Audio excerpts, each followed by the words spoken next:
فرمایا کہ هل ينظرون الا الساعة ان تأتيهم بغتة وهم لا يشعرون، قیامت اچانک آ جائے گی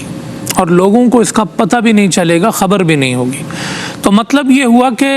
منظر جو ہے وہ قیامت کا ہے، قیامت آنے کی بات کی جا رہی ہے۔ پھر اس کے ساتھ ہی اللہ پاک نے آیت 67 میں یہ فرمایا کہ الاخلاء یومئذ بعضهم لبعض، آپس میں جتنے بھی دوست ہیں وہ قیامت کے دن تبدیل ہو جائیں گے، یعنی دنیا میں دوست تھے اور قیامت کے دن دشمن ہو جائیں گے۔ اس سے ایک چیز کا استثناء ہے، الا المتقین، سوائے ان لوگوں کے جو تقوی والے ہیں، پرہیزگار لوگ ہیں۔ دنیا میں جن کی دوستی تقوی پر قائم تھی، پرہیزگاری پر قائم تھی، نیکی پر قائم تھی، اللہ کے لیے تھی، اخلاص اور خلوص کے لیے تھی، وہ میدان محشر میں بھی دوست ہوں گے۔ اور جو یہاں پر اغراض کے لیے، دنیاوی منافع کے لیے، گناہ کے لیے،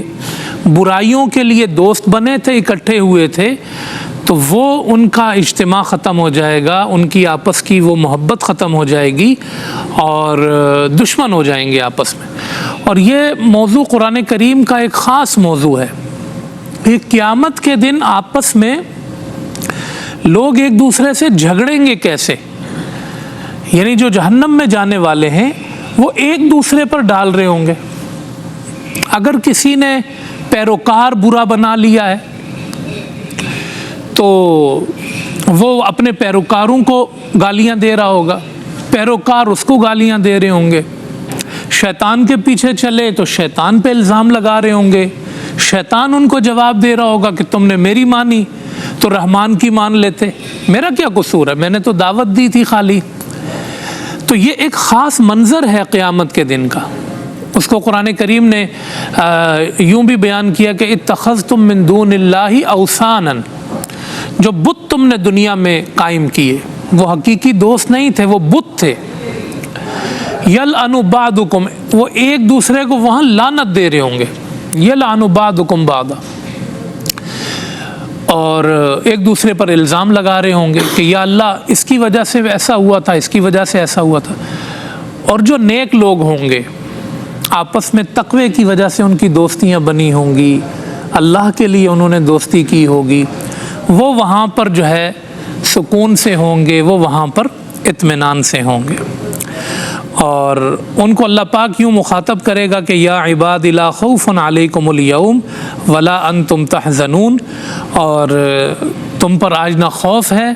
اور نہ ہی آپ غمگین ہوں۔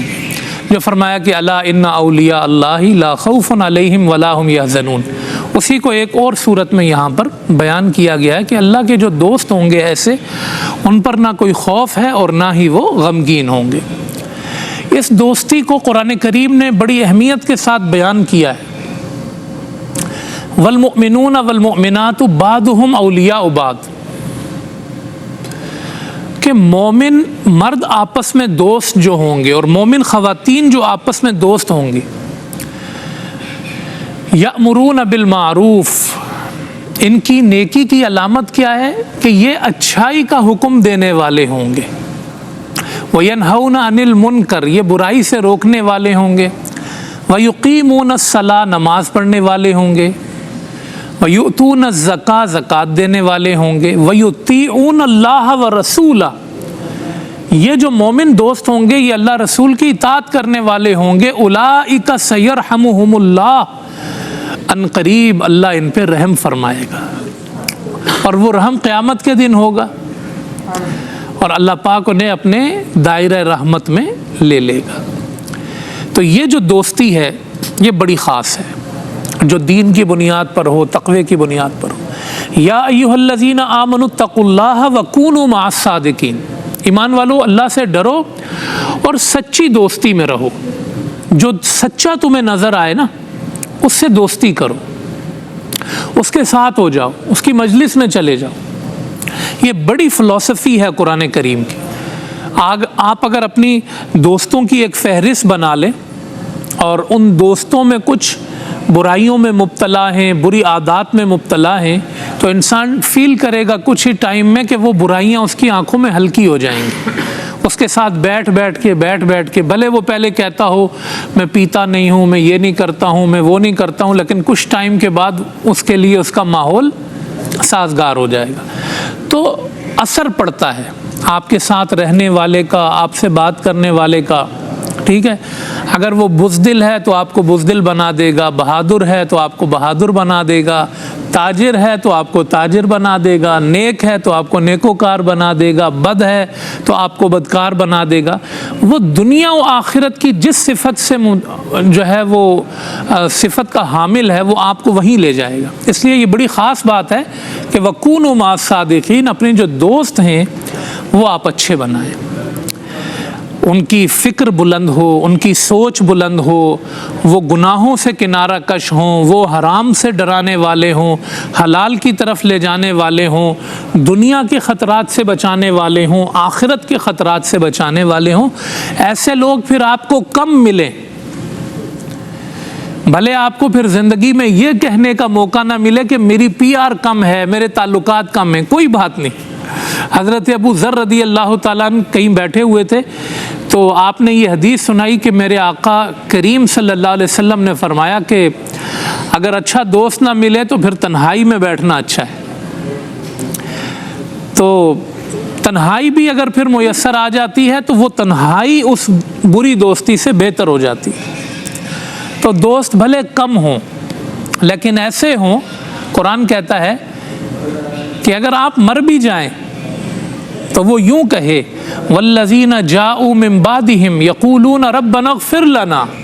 ولإخواننا الذین سبقونا بالایمان،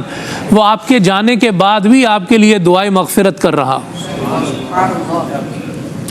تو دنیا و آخرت کا وہ دوست ہے آپ کے لیے جسے آپ کی دنیا بھی عزیز ہے اور آپ کی آخرت بھی عزیز ہے، اور آپ کی آخرت کو وہ آپ کی دنیا پر ترجیح دینا آپ کو سکھائے۔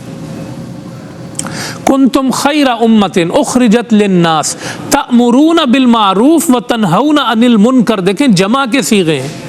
تم بہترین امت ہو کیونکہ تم نیکی کا حکم دیتے ہو۔ تو نیکی کا حکم دو ہی صورتیں ہیں، یہ اچھا برے کو دے گا، یہ اچھا اچھے کو دے گا، ہیں جی۔ تو یہ جو دوستی کا معیار ہے کہ آپ تقوی کی دعوت دے رہے ہوں، نیکی کی دعوت دے رہے ہوں۔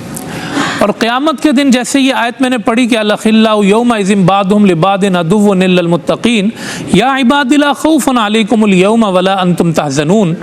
تو قیامت کے دن پھر اس کا جو اجر ہے، اس کا جو ثواب ہے وہ بڑا خاص ہوگا۔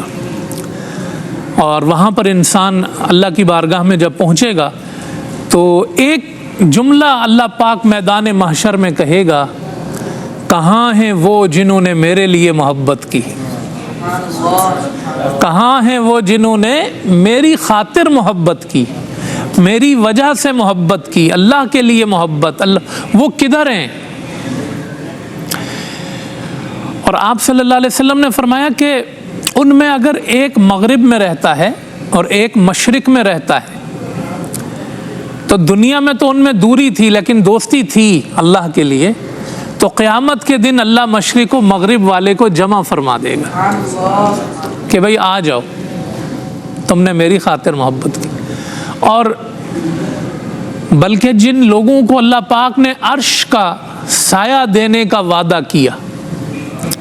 ان میں سے ایک وہ بھی ہے کہ جو اللہ کے لیے کسی سے محبت کرتا ہے، دوستی کرتا ہے۔ تو سایہ عرش کا ہوگا، تقوی والے اکٹھے ہوں گے، نور کے ممبر اور کرسیاں لگے ہوں گے،